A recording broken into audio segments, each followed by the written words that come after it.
அனைவருக்கும் தமிழ் புத்தாண்டு நல்வாழ்த்துக்கள். தமிழ் புத்தாண்டுனாவே எல்லா பெண்களுக்கும் ரொம்ப சந்தோஷமாக இருக்கும். ஏன்னா நல்ல பூஜை அறையெல்லாம் சுத்தம் பண்ணி கனிகள் வச்சு, பணக்குவியல்கள் வச்சு, நகைகள் வச்சு, தானியங்கள் வச்சு நம்ம அலங்கரிக்கிறது வழக்கம். அதே போல் பஞ்சாங்கம் படிக்கும் வழக்கத்தையும் நம்ம கடைபிடிக்கணும். சித்திரை மாத பிறப்புனாவே மங்களங்களின் பிறப்பாக கருதப்படுது. அதனால தான் நம்ம மங்களகரமான பொருட்கள்லாம் இங்கே வைக்கிறோம். ஏன் பஞ்சாங்கம் படிக்கும் வழக்கம் இருந்துச்சு அப்படின்னா, இந்த ஆண்டு எப்படி இருக்கும் அப்படின்றத முன்கூட்டியே கணிச்சு அந்தந்த வாழ்க்கை முறையை நம்ம அமைச்சிக்கிட்டோம்னா நல்லது அப்படின்றதுக்காண்டி தான் நம்மளை இந்த பஞ்சாங்கம் படிக்கணும், சித்திரை 1 அன்னைக்கே பஞ்சாங்கம் படிக்கணும் நம்ம தமிழ் முறைப்படி அப்படின்னு சொல்கிறாங்க. அதே போல் மகாலட்சுமி வாசம் செய்வதாக கருதப்படுற பொருட்கள் எல்லாமே வச்சுக்கலாம். இப்போ முரம் இருக்குது பார்த்தீங்களா, முரம் வச்சுக்கலாம்.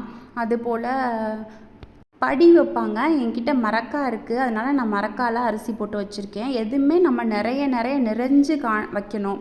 அப்போ தான் நமக்கு குறைவில்லாத செல்வம் இருக்கும். அது நம்ம பார்க்குறப்ப இந்த ஆண்டு முழுக்க நமக்கு நல்ல வளர்ச்சி இருக்கும், நல்ல ஆயுள் இருக்கும் அப்படின்னு சொல்கிறாங்க. இந்த மாதிரி மரக்காயில் அரிசி போட்டு அதில் அன்னபூரணி வச்சுருக்கேன். அன்னபூரணி வச்சு அதுக்கு நகை போட்டு விட்டுருக்கேன். அதே மாதிரி இந்த மாதிரி தானியங்கள் எல்லாமே வச்சு, காசு வச்சு, நம்மக்கிட்ட இருக்கிற என்ன காசு இருக்கோ அந்த காசு வச்சுக்கலாம். இந்த மாதிரி கண்ணாடியில் காயின்கள் தெரியல எனக்கு, அதனால அப்புறம் காயின் நிறையா எடுத்து அந்த வெள்ளி கிண்ணத்தில் போட்டுட்டு அதுக்கு மேலே அந்த நகைகளை வச்சுட்டேன்.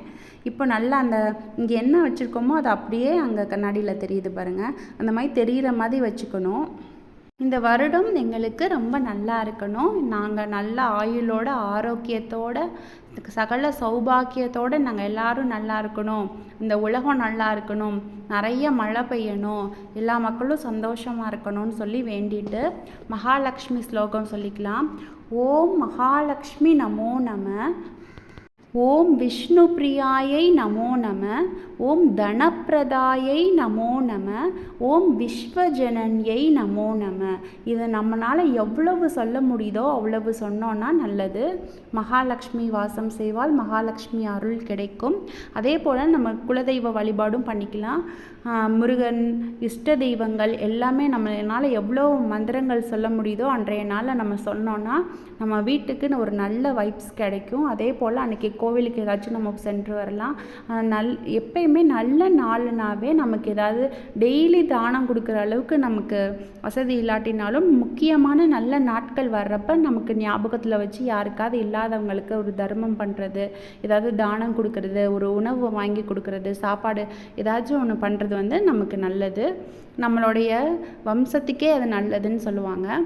அதனால் நம்ம அதெல்லாம் பண்ணி நம்ம புத்தாண்டை கொண்டாடலாம். நம்ம தமிழர்கள் பஞ்சாங்கம் படிக்கும் வழக்கத்தை வச்சுருந்துருக்காங்க சித்திரை 1ஆம் தேதி அன்னைக்கு. அதனால் நம்மளும் பஞ்சாங்கம் படிப்போம், வளம் பெறுவோம்.